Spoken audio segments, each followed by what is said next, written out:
PUBG Mobile ga yangilanish keldi va uni ichidagi narsalar ham o'zgarib ketdi. Shu jumladan nastroykalar ham. Hozir sizlarga kerak bo'ladigan asosiy nastroykalarni tushuntirib o'tib ketmoqchiman. Ya'ni ular qanaqa vazifalarni bajaradi, shu haqida gaplashamiz. Videoni boshlashimdan oldin mehnatimni qadrlagan holda videoga like bosib, kanalimga obuna bo'lib qo'yishingizni so'rab qolaman. Shu oy oxirigacha 5000 ta bo'lish niyatim bor va sizlar bilan Kamina Ro'dan men videoni boshladim.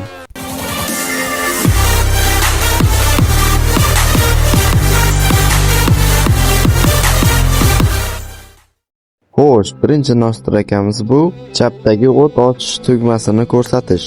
Bu funksiyani yopib qo'yadigan bo'lsak, mana bu otadigan knopka ikkita bo'lib qoladi. Maslahatim sizlarga buni o'chirib qo'yishingizni maslahat beraman.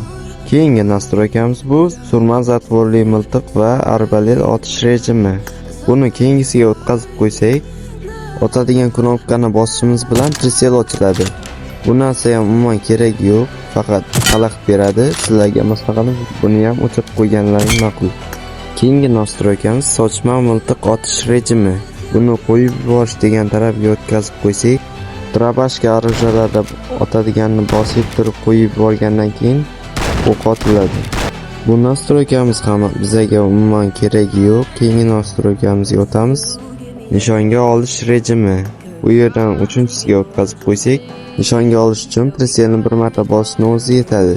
O'rtadagiga o'tkazib qo'ysak, nishonga olish uchun priselni bosib turishimiz kerak bo'ladi. Va buni birinchisiga qo'yadigan bo'lsak, nishonga olish uchun xohlasangiz bosib turasiz, xohlasangiz bir marta bosishni o'zi yetadi. Ikkalasi ham aralashib turadi. Keyingi kerakli nastroykamiz bu nishonni almashtirish. To'g'rog'i nishonni tezkor almashtirish. Bu funksiyani yo'q qo'yadigan bo'lsak, priselni osongina tezroq almashtirishimiz mumkin.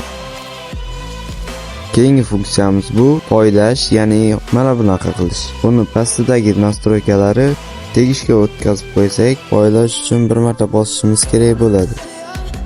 Ushlab turishga o'tkazsak, mana shu poylash tugmasini bosib turishimiz kerak bo'ladi. Agar buni aralash qilib qo'yadigan bo'lsak, xohlasangiz bosib turasiz, xohlasangiz bir marta bosasiz. Bu yerdagi nastroykalarni qo'ldan kelgancha ko'rsatib o'tdim. Endi takomillashtirilgan boshqaruvga o'tsak bo'ladi. Keyingi funksiyamiz bu otish rejimi namoyishi.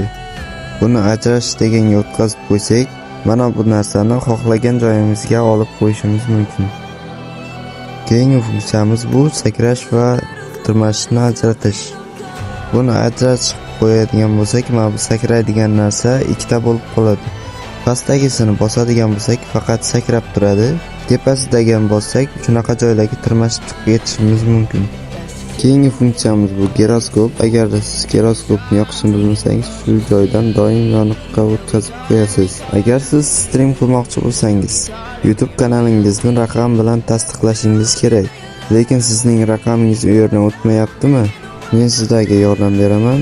Agar sizga shu joydan o'tish uchun raqam kerak bo'ladigan bo'lsa, menga murojaat qilishingiz mumkin. Men sizga YouTube kanali uchun raqam olib beraman. Narxi va boshqa ma'lumotlar Telegram kanalimda bo'ladi. Telegram kanalim silkasi bioda bo'ladi. Shu bilan sizlarga o'zim bilgan nastroykalarni o'rgatib o'tdim. Agarda foydasi tekkan bo'lsa, videoga like bosib, kanalga obuna bo'lib keting. Sizlar bilan Ro'dan bo'ldi. Keyingi videolarda ko'rishguncha hammaga xayr.